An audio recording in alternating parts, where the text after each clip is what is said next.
नमस्ते मैत्रिणींनो. तर सकाळ सकाळी मी रेडी होऊन चाललेलो आहोत यादगिरीला माझ्या जाऊबाईला वापस घेऊन यायला. तिचं डिलेवरी झालेली आहे, तर 5वा महिना लागलेला आहे, तर मी वापस तिला घेऊन यायला चाललेलो आहोत.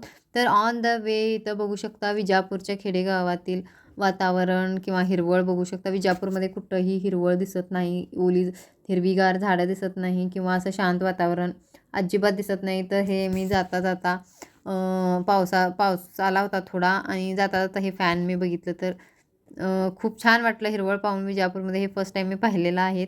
तर कधीही मी ऊनच बघितलेलं आहे आणि नुसतं माती दगडच बघितलेला आहे विजापूरमध्ये.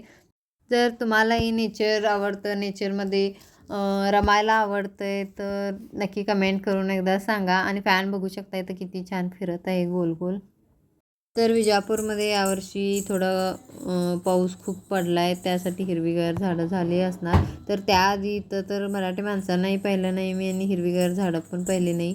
तर आमच्या इकडं कसं बेळगावमध्ये